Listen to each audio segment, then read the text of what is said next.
उपयोग करून त्यांनी जमावबंदीचा आदेश काढला, त्याचे उल्लंघन करण्यात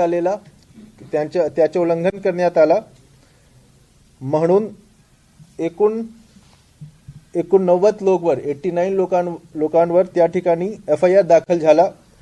भारतीय न्याय संहिता 189 टू 190 आणि 223 हे सगळे कलममध्ये त्यांच्यावर FIR गुन्हा आम्ही दाखल केला। आता बरेच लोकांच्या मनात हा प्रश्न आहे, 2-3 प्रकारचे प्रश्न आहेत। पहिला प्रश्न असा आहे की त्या ठिकाणी मरकडवाडीचे गावचे नागरिक जे आहेत त्यांना चाचणी मतदान करण्यापासून का रोखण्यात आला। दुसरा, EVM बद्दल बरेच लोकांनी सवाल उपस्थित केले आहे, बरेच लोकांनी प्रश्न उपस्थित केले आहेत। तो हे सगळे प्रश्नांचे उत्तर देण्यासाठी आम्ही आज या ठिकाणी हा प्रेस कॉन्फरन्स ठेवला आहे। नंबर 1 जे सवाल आहे की त्या ठिकाणी लोकांना चाचणी मतदान का नाही तुम्ही करून दिला, त्याचे ऑलरेडी मी उत्तर दिलं आहे।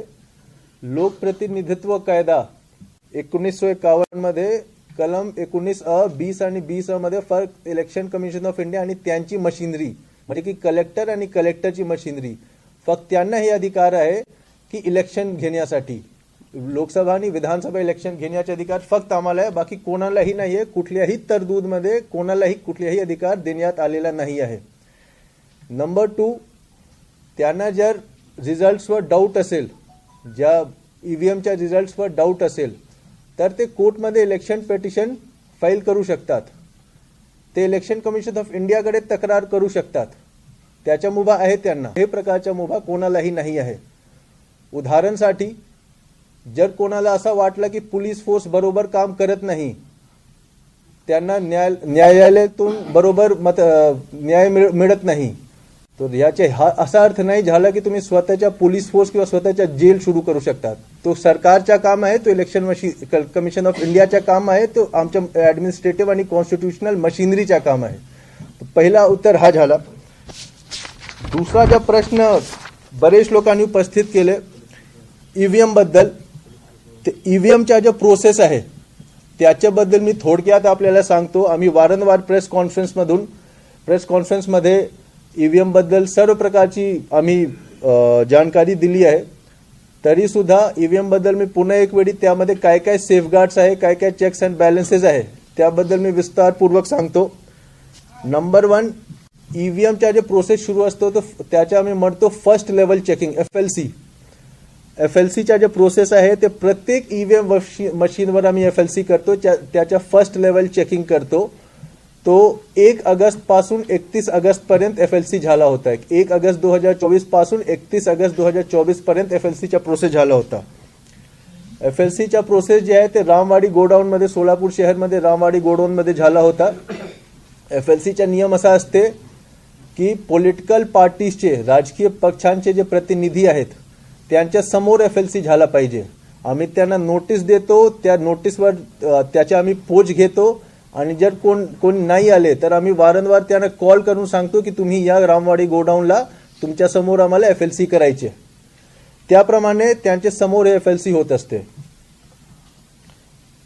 FLC मध्ये प्रत्येक मशीनला, प्रत्येक बॅलेट युनिटला आम्ही 96 वोट देतो। बॅलेट युनिटवर 16 बटन असतात, प्रत्येक बटनला आम्ही 6 वोट देतो, 96 वोट देतो।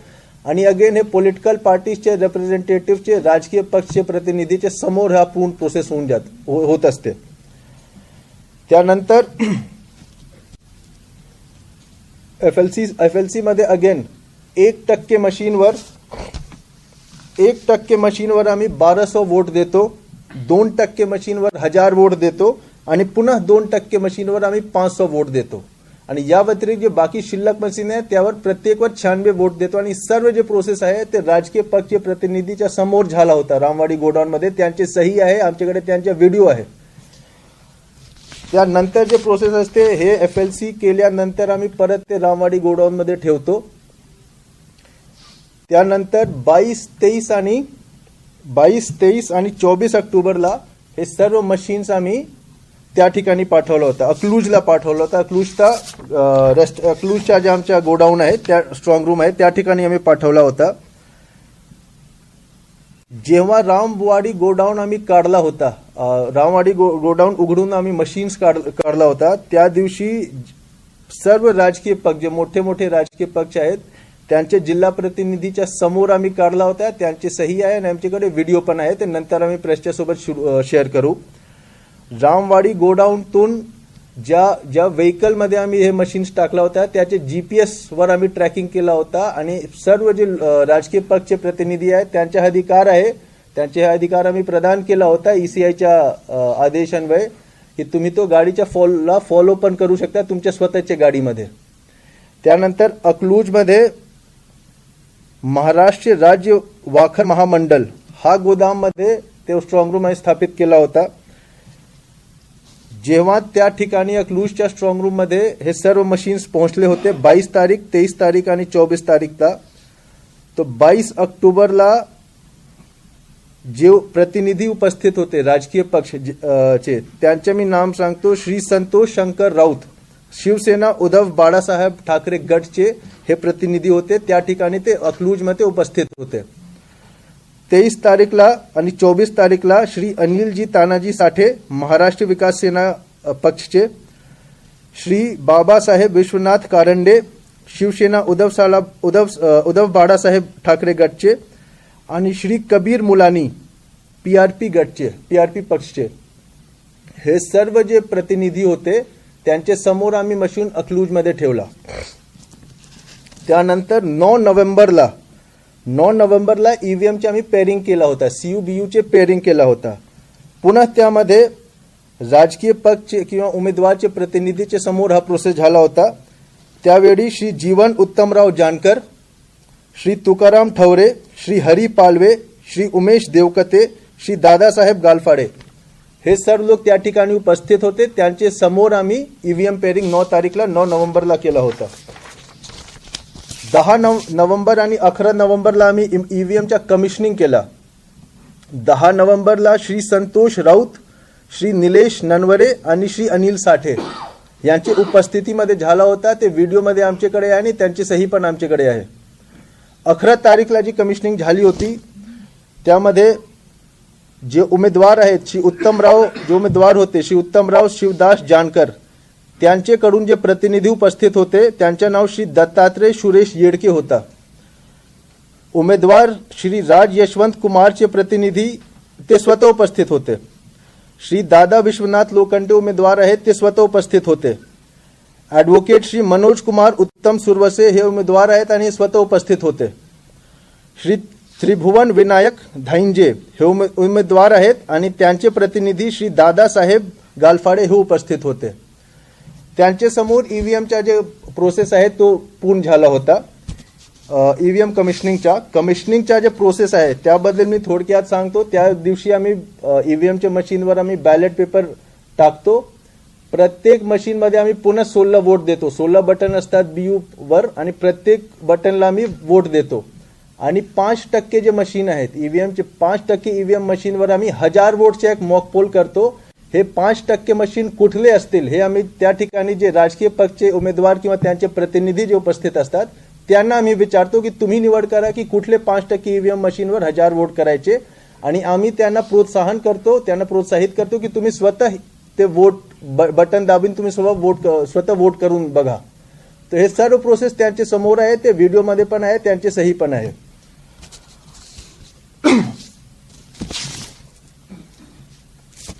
त्यानंतर मतदानच्या दिवशी अगेन आम्ही स्ट्रॉंग रूम उघडतो. 20 नोव्हेंबरला मतदान झाला होता, 19 नोव्हेंबरला आम्ही स्ट्रॉंग रूम उघडतो. त्या दिवशी परत राजकीय पक्षचे प्रतिनिधी त्या ठिकाणी उपस्थित होते आणि त्यांच्या समोरच आम्ही उघडला होता. व्हिडिओ आणि त्यांची सही आमच्याकडे आहे. 20 नोव्हेंबरला पोलिंग झाला होता. मार्कडवाडी गावमध्ये 3 मतदान केंद्र आहे. मतदान केंद्र नंबर 96, 97 आणि 98. त्यामध्ये 96 मतदान केंद्र क्रमांक 96 मध्ये 4 पोलिंग एजंट उपस्थित होते. पोलिंग एजंट कोण असतात? प्रत्येक कॅन्डिडेट त्यांचे पोलिंग एजंट कुठल्याही बूथवर अपॉइंट करू शकतात आणि ते पूर्ण दिवस बूथमध्ये हजर असतात. ते 4 लोक हजर होते. मतदान केंद्र क्रमांक 97 मध्ये पुन्हा 4 लोक हजर होते. 4 पोलिंग एजंट होते आणि 98 मध्ये 3 पोलिंग एजंट होते. यामध्ये ज्या उमेदवारांनी पूर्ण प्रोसेसवर आक्षेप घेतला आहे त्यांचे पण पोलिंग एजंट उपस्थित होते. त्यांचे पण नाम आणि सही आमच्या समोर आहे. आता ऍक्च्युअल पोल सुरू करण्यापूर्वी नियम असा आहे की आम्हाला मॉक पोल करायची असते. प्रिसाइडिंग ऑफिसर जे आहे ते मशीनवर 50 वोटच्या मॉक पोल करतात आणि ते पोलिंग एजंटचे समोरच करावे लागते. आणि त्या दिवशी एवढे हे 4 आणि 3 लोक 96, 97 आणि 98 मध्ये उपस्थित होते. त्यांच्या समोर मॉक पोल झाला. मॉक पोलचा रिझल्ट आम्ही त्यांना दाखवतो की ज्या कॅन्डिडेटला जेवढे मतदान केलंय तेवढे मत ईव्हीएम मध्ये आला किंवा नाही.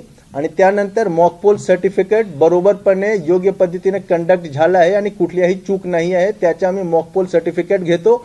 आणि ते सर्टिफिकेटवर हे सर्व पोलिंग एजंटचे जे उमेदवारचे प्रतिनिधी आहेत त्यांच्या सही पण आहे, तो पण आमच्याकडे आहे. तर त्यांच्या समोर मॉक पोल झाला आहे आणि त्यानंतर ऍक्च्युअल पोल सुरू झाला आहे. मॉक पोलमध्ये त्यांनी सही करून दिला आहे की कुठल्याही प्रकारच्या रिझल्ट्समध्ये तफावत नाही आहे.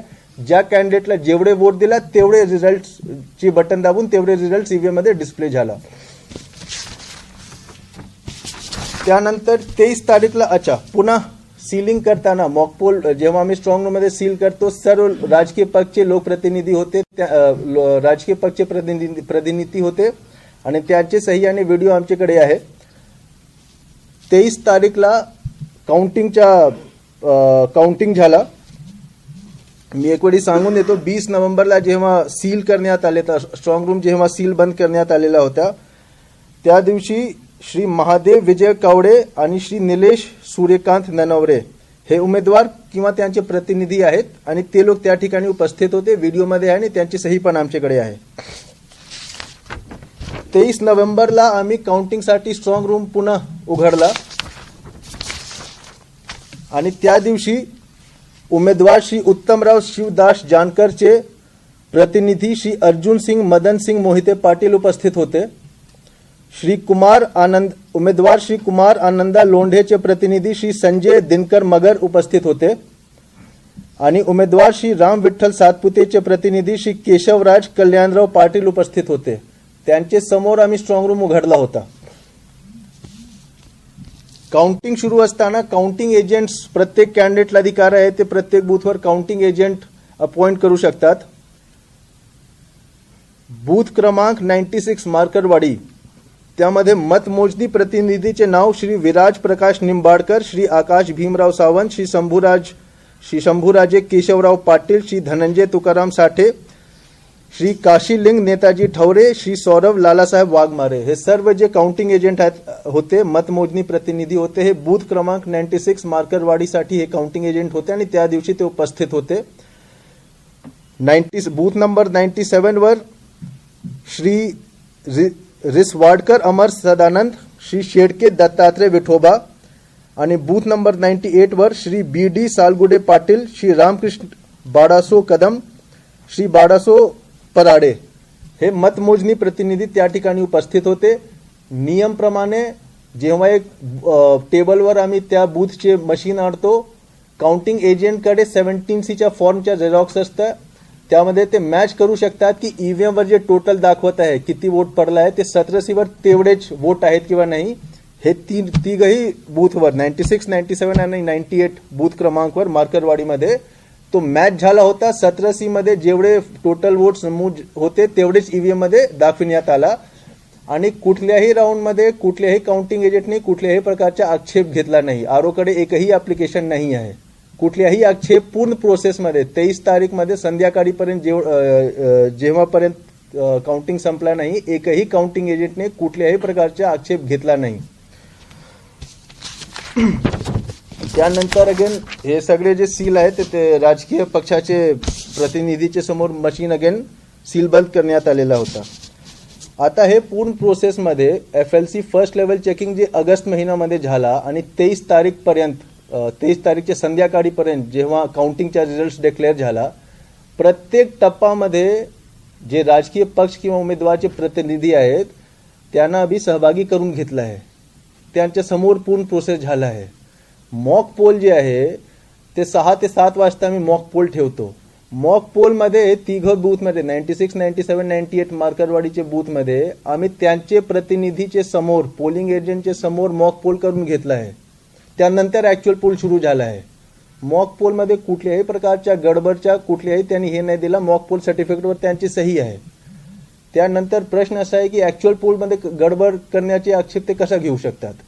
तर ईव्हीएमचा हा एक भाग झाला ज्यामध्ये आम्ही सर्व सांगितलं की जे एक एक प्रोसेसमध्ये राजकीय पक्ष किंवा उमेदवाराचे प्रतिनिधीला सहभागी करून त्यांचे समोर आम्ही सर्व प्रोसेस करतो. नंबर 1. नंबर 2, ईव्हीएमच्या जे टेक्निकल ऍस्पेक्ट आहे त्याबद्दल मी थोडं सांगतो. बरेच लोकांचे असं म्हणणं आहे की ईव्हीएम मध्ये टॅम्परिंग आहे आणि असं आहे तसं आहे. आता 2 प्रकारचे गोष्टी असतात. एक मॅल फंक्शन ईव्हीएम झाला, मॅल फंक्शनिंग झालं त्यामध्ये, आणि एक टॅम्परिंग आहे. मॅल फंक्शनिंग म्हणजे काय झाला की जेव्हा आम्ही तो मशीनला तयार करतो कुठल्या प्रकारच्या आम्हाला चूक दिसली, ऑन नाही झाला, रिझल्ट डिस्प्ले नाही झाला, बॅटरी कमी दाखवला, अशा प्रकारची चूक दिसते. ते आम्ही FLC मध्ये पण आम्हाला चूक दिसते आणि कमिशनिंग करताना त्यामध्ये पण काही प्रमाणात जे माझे माहितीप्रमाणे 0.4%, 0.4% CU मध्ये काही तांत्रिक टेक्निकल फॉल्ट झाला होता. BU मध्ये पण 0.6, 0.7% झाला होता आणि VVPAT मध्ये 1.2% झाला होता. हे जे मशीन्स आले जे मॅल फंक्शनिंग आहेत त्यावेळी ते काम करत नव्हते, त्याला मी बाजूला काढतो. ते मशीन नंबरच्या सोबत आम्ही पॉलिटिकल पार्टीला ती यादी देतो की हा अमुक अमुक असेंब्ली कॉन्स्टिट्युन्सीमध्ये हा जे मशीन आहे ते खराब झाले आहेत आणि त्यांचे एक्नॉलेजमेंट आमच्याकडे आहे. हा मॅल फंक्शनिंग मशीन झाले. दुसरा भाग आहे टॅम्परिंग. टॅम्परिंग म्हणजे काय झालं की तुम्ही वोट एक कॅन्डिडेटला देतो पण रिझल्ट जे आहे ते दुसरा कॅन्डिडेटला दिसते. आजपर्यंत एकही असा केस कोणालाही सापडला नाही आहे. कुठल्याही मॉक पोल असो जेवढे चेकिंग झाले आहेत एकही असा केस सापडला नाही आहे. ईव्हीएम जे आहे ते इलेक्ट्रॉनिक मशीन आहे, त्याच्या बॅटरी संपू शकते, रिझल्ट नॉट डिस्प्ले, त्याच्या डिस्प्ले युनिट हे खराब होऊ शकते.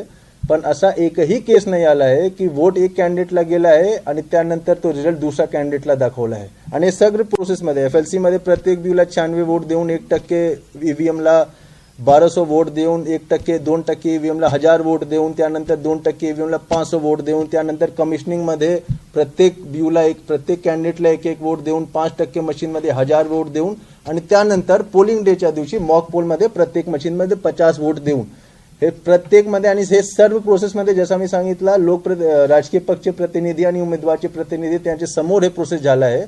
कुठल्याही पूर्ण भारतमध्ये पूर्ण महाराष्ट्रामध्ये सोलापूरमध्ये कुठेही असा दिसला नाही की मॉक पोलमध्ये किंवा कमिशनिंग किंवा FLC मध्ये वोट तुम्ही दुसऱ्या माणूसला देता आणि तुमच्या हे दुसऱ्या माणूसला जातात. नंबर 1. नंबर 2, जे ईव्हीएम मध्ये जे मायक्रो कंट्रोलर असतो that is one time programmable. One time programmable मध्ये काय म्हणजे काय झाला की एक वेळी तुम्ही प्रोग्राम लिहिला तर त्याला तुम्ही चेंज नाही करू शकत. तो that is burnt on the memory chip, आप उसको चेंज नहीं कर सकते. प्रोग्राम जो है तोच आहे. आणि त्याचे जे सोर्स कोड आहे तो आम्ही इंडिपेंडेंट एक्सपर्ट पॅनल द्वारा इलेक्शन कमिशन से जो इंडिपेंडेंट है, मतलब असे एजन्सी जे इलेक्शन कमिशनशी काहीच त्यांचे घेण देण नसते, ते पूर्णपणे इंडिपेंडेंट आहे, स्वतंत्र आहे. ते लोक ते सोर्स कोड आणि प्रोग्रामच्या स्वतः चाचणी करतात आणि त्यानंतर तो ईव्हीएम मध्ये टाकण्यात जातात. ईव्हीएम मध्ये कुठल्याही प्रकारच्या वायरलेस कनेक्टिव्हिटी नाही आहे, कुठल्याही प्रकारच्या ब्लूटूथ कनेक्टिव्हिटी नाही आहे, इंटरनेट कनेक्टिव्हिटी नाही आहे, कुठल्याही एक्सटर्नल पोर्ट नाही आहे. तो हॅकिंगचा प्रश्न कुठेही तुम्हाला निर्माण नाही झाला पाहिजे. हॅकिंगचा प्रश्न उठताही नाही आहे, कारण की इंटरनेट नाही आहे, ब्लूटूथ नाही, तर हॅकिंग करणार कसा तुम्ही. हा नंबर 3 हॅकिंग बद्दल झाला.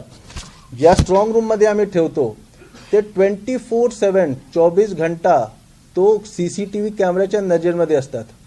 3 लेअर सिक्युरिटी असतात त्या ठिकाणी, डबल लॉक सिस्टम असते त्या ठिकाणी. आणि जे CCTVचा फुटेज आहे तो पूर्ण फुटेज आम्ही एक टीव्हीवर पॉलिटिकल पार्टीचे जे प्रतिनिधी आहेत त्यांना मी देतो. त्यांना अधिकार आहे की स्ट्रॉंग रूमचे जस्ट बाहेर प्रिमाइसेसमध्ये तुम्ही एक शेड तुमचे उभे करू शकता. 24 तास तुम्ही त्या ठिकाणी बसू शकतात आणि तुम्हाला मी CCTV फुटेज देतो. तुम्ही पूर्णपणे बघू शकता की कोण आतमध्ये जात आहे किंवा नाही जात आहे. हे सगळे आम्ही व्यवस्था त्या ठिकाणी करून देतो. तर स्ट्रॉंग रूममध्ये हॅक होण्याचे काहीच प्रश्न उद्भवत नाही. इलेक्ट्रोमॅग्नेटिक जे पल्स आहे त्यावर त्यापासून संरक्षित ठेवण्यासाठी इलेक्ट्रोमॅग्नेटिक शिल्डिंग असते ईव्हीएमच्या. तर इलेक्ट्रोमॅग्नेटिक पल्सच्या इंटरफेरन्सबद्दल कुठल्याही प्रकारच्या पॉसिबिलिटी नाही आहे. आणि वारंवार इंडिपेंडेंट एजन्सीज त्याला ऑडिट करतात की सर्व गोष्टी बरोबर आहे किंवा नाही. कुठेही पॉसिबिलिटी तो हॅकिंगच्या किंवा इलेक्ट्रोमॅग्नेटिक पल्सच्या आहे नाही.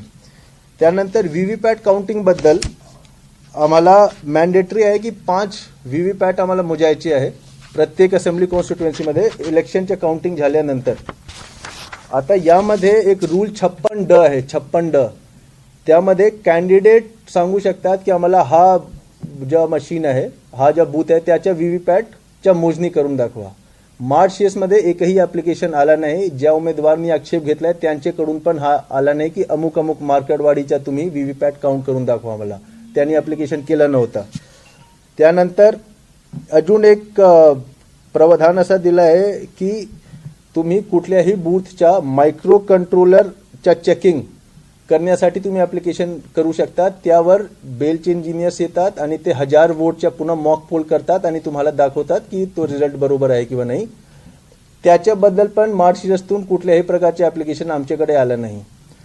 आता हे सगळे ईव्हीएम बद्दल मी टेक्निकल ऍस्पेक्ट सांगितला. त्यामध्ये पॉलिटिकल पार्टीच्या किती जास्त इन्व्हॉल्वमेंट आम्ही करून ठेवतो. त्यांच्या समोर सगळ्या गोष्टी पारदर्शकप्रमाणे करण्यासाठी आम्ही त्यांना सहभागी करून घेतो. हे सर्व गोष्टीबद्दल मी डिटेलमध्ये विस्तारपूर्वक सांगितलं आहे. तिसरं असं आहे की जेव्हा आपण आक्षेप करतात तर आपला पुरावे द्यावे लागते. जर मी सांगितलं की हा माणसने अपराध केलाय तर मला साबित करावा लागेल तर तो माणसने अपराध केला आहे. तो माणसला साबित नाही करायचे आहे की त्यांनी अपराध केला नाही आहे. तर जर आक्षेप आहे, आपल्याला आक्षेप आहे तर आपण पुरावे सादर करा. इलेक्शन कमिशन ऑफ इंडियाकडे सादर करा, आमच्याकडे सादर करा किंवा हायकोर्टमध्ये सादर करा. कुठल्याही प्रकारच्या पुरावे मी म्हणतो तो आतापर्यंत त्यांनी सादर केला नाही आहे. जेवढे वोट अपेक्षित आहेत तेवढे वोट मिळाला नाही, हे कुठल्या प्रकारचे एव्हिडन्स नसतो आहे. तो हा एक गोष्टी असा लक्षात ठेवला पाहिजे. चौथा असा आहे की त्या ठिकाणी मी चाचणी जे मॉक पोल जे थांबवून दिला मरकटवाडीमध्ये त्याच्या क्रेडिबिलिटी काय आहे. आम्ही जे चेक्स अँड बॅलन्सेस ठेवतो ईव्हीएम मध्ये त्यामध्ये मी विस्तारपूर्वक सांगितलं की आम्ही किती एक पॉइंटवर आम्ही काय काय चेक्स अँड बॅलन्सेस काय काय सेफगार्ड्स ठेवतो. आपण जे चाचणी जे एक्झिट पोल करत आहात, चाचणी मतदान करत आहे त्याचे काय क्रेडिबिलिटी आहे, आपण काय काय सेफगार्ड ठेवता आणि कुठला काय गॅरंटी आहे की मी ज्याला ऍक्च्युअल पोलमध्ये ज्याला वोट केला त्याला तो माणसला आम्ही हे मॉक पोल जे तुम्ही कंडक्ट करणार होता त्यामध्ये तुम्ही तोच माणसला वोट करणार आहे प्रत्येक माणूस, ह्याचे कुठल्याही प्रकारची गॅरंटी नाही आहे. आणि पुन्हा मी सांगतो की इलेक्शन कंडक्ट करण्याचे जे अधिकार आहे तो इलेक्शन कमिशन ऑफ इंडियाच्या शिवाय आणि त्यांची मशिनरी म्हणजे आम्ही त्यांच्याशिवाय कोणालाही नहीं है. दैट इसलिए हमने इतना सीरियस कदम वहां पे उठाया था. त्या ठिकाणी आम्ही 89 लोकांवर FIR केला. आणि सोलापूरचे सर्व नागरिकांना माझे आव्हान आहे की ईव्हीएम बद्दल आपण एक वेळी डिटेलमध्ये ईव्हीएमच्या इलेक्शन कमिशन ऑफ इंडियाचे वेबसाईटवर त्यांनी एक प्रश्नाचं उत्तर दिलं आहे, ते एक वेळी वाचून घ्यावे. डाऊट असेल तर आम्हाला विचारावे. पण अशा प्रकारची ईव्हीएमवर एक नो कॉन्फिडन्स तयार करून जर आम्ही काम केला तर हे खरंच आमच्या लोकशाहीसाठी एक खूप धोकादायक बाब आहे. आणि अगेन ECI.gov.in वर आपण FAQ सेक्शनमध्ये आपण कृपया एक पाहावे फ्रिक्वेंटली आस्क्ड क्वेश्चन. त्यामध्ये प्रत्येक गोष्टीच्या त्यांनी खूप डिटेलमध्ये ECIने उत्तर दिलं आहे. ते सगळे पाहून आपल्याला पण लक्षात येईल की हा ज्या होत होता मार्केटवाडीमध्ये आणि ज्या प्रकारचे एक हे तयार करण्यात आलेलं आहे ते अगदी चुकीचे आहे. आणि म्हणूनच आम्ही हे सगळे कदम त्या ठिकाणी आम्ही घेतला होता. धन्यवाद. हो, त्याच दिवशी जेव्हा आम्हाला असं नियम कसा आहे मी थोडा विस्तारपूर्वक सांगून देतो. 5 ईव्हीएम आम्हाला मॅन्डेटरी मोजायची असते. पण 5 ईव्हीएम मोजण्यापूर्वी ज्या व्हीव्हीपॅटवर रिझल्ट डिस्प्ले नाही झाला आहे, मतलब आम्ही रिझल्टच्या बटन दाबला आणि काहीच डिस्प्ले नाही झाला, त्याचे व्हीव्हीपॅट आम्हाला मोजावे लागते, हा ना.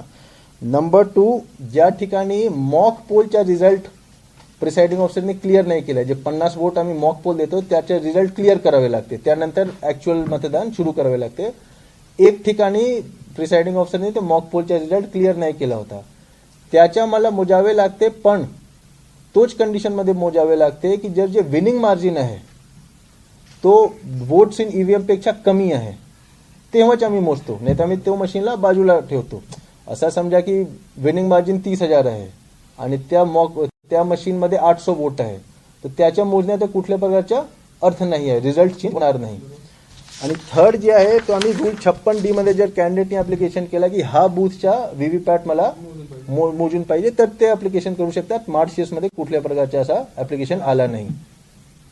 आणि त्यानंतर हे सगळे केसेस संपल्यानंतर आम्ही 5 व्हीव्हीपॅट मशीनच्या आरओ चिठ्ठी काढतात, हा ना, त्यांच्या समोरच, आणि चिठ्ठी काढून ज्याच्या आला, जे बूथ क्रमांक आला त्याच्या बूथच्या आम्ही व्हीव्हीपॅट मोजणी करतो. उमेदवारांना फेर मतमोजणीची मागणी करण्याचा अधिकार उमेदवारांना, ही प्रक्रिया कशी आहे? करेक्ट. कसं आहे की जसं तुम्ही सांगितलं, तुम्ही अगदी बरोबर सांगितलं की त्यांना फेर मतमोजणी मागण्याचा अधिकार आहे, करून घेण्याचा अधिकार नाही आहे. ते पूर्णपणे निवडणूक निर्णय अधिकारीचे अधिकार आहे. त्यामध्ये नियम असा आहे की मोस्टली पोस्टल बॅलेट बद्दल एक संभ्रम असू शकते की हा पोस्टल बॅलेट आहे, रिजेक्ट करायचे की ऍक्सेप्ट करायचे, त्यावर हे असू शकते. पण ईव्हीएमचा जे रिझल्ट आहे, तुम्ही असा नाही सांगू शकतात की मला अपेक्षा होती की मार्केटवाडीमध्ये मला एवढा वोट मिळाला पाहिजे आणि तेवढे वोट मिळाले नाही, काही पुरावे तुम्हाला सादर करावे लागले नाही. तर प्रत्येक उमेदवाराला हेच वाटते ना की मी जिंकणारच, त्याप्रमाणे तर आम्ही फक्त फेर मतमोजणी करून घेऊ.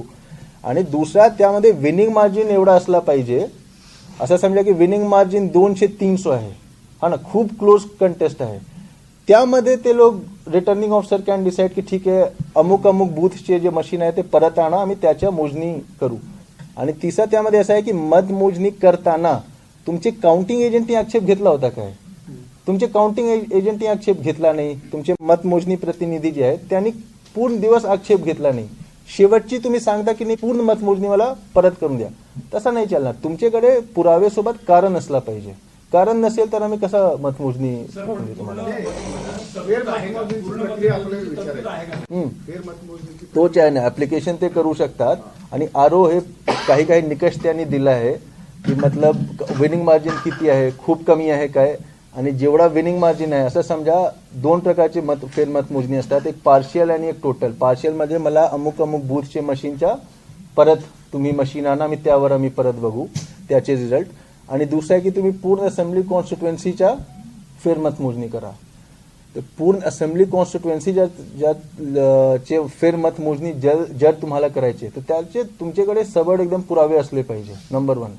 आणि जर तुम्ही सांगितलं की हे 3 बूथचे मला फेर मतमोजणी करायचे, ते मी उदाहरणासाठी सांगतो की ते जे 3 बूथ आहे त्यावर टोटल मत 3,000 पडले आहे आणि विनिंग मार्जिन 30,000 आहे, मग ते नाही करू देणार ना तुम्हाला. आरओ निर्णय घेणार की आम्ही नाही हे करून देणार तुम्हाला. विनिंग मार्जिन 300 आहे आणि ज्या बूथच्या मशीनवर तुम्हाला डाऊट आहे त्यामध्ये 800 वोट आहे, मग ते फेर मतमोजणीचा अधिकार आहे, हा ना. आणि ज्या उमेदवारांनी आक्षेप घेतला आहे ते जिंकले पण आहे मार्शिरसमध्ये, हा ना. तो आक्षेप घेण्याचे काय हे आहे, उत्तरचे जे पराभूत उमेदवार आहेत त्यांनी पैसेही भरले, हा, तो फेर नाही, तो मी सांगतो. महेश कोटे साहेबांनी 2 बूथचे फेर मतमोजणीचा त्यांनी काय एक मायक्रो कंट्रोलर, जे मी सांगितलं ना, मायक्रो कंट्रोलर चिप चेकिंगच्या तुम्ही जर 40,000 रुपये भरला तर ते इंजिनियर्स येतील, हा ना, 45 दिवस नंतर इलेक्शन पिटिशनच्या पिरियड संपल्यानंतर ते इंजिनियर्स येतील, ते तुम्हाला चिप दाखवतील आणि त्या मशीनवर 1000 वोट करून तुम्हाला दाखवतील मॉक पोल, आणि तुम्ही ते बघू शकतात की तो बराबर मॅच होत आहे किंवा नाही. ते तुम्हाला अप्लाय करावे लागते. तो पण ऍप्लिकेशन आतापर्यंत मार्चमध्ये आला नाही आहे. 7 दिवसात आत करू लागते, तर 7 दिवसाचा पिरियड संपला. तर ते जर त्यांनी सांगितलं असतं की हे 3 जे हे आहेत तुमचे, हे जे 3 बूथ आहे 96, 97, 98 मार्करवाडी, मी 40,000 रुपये प्रति बूथ भरतो, 1,20,000, आणि मला तुम्ही करून दाखवा मॉक पोल, तर आम्ही करून दिलं असतं ना. त्याप्रमाणे उत्तर सोलापूरमध्ये उमेदवार महेश कोटे साहेबांनी 2 बूथसाठी केलं आहे ना. ते 45 दिवस संपल्यानंतर आम्ही इंजिनियरला बोलविणार आणि त्यांच्या समोर तो होणार ना प्रोसेस. असं म्हणणं होतं की अगोदर जे मतदान झालेले ते बघता येईल का?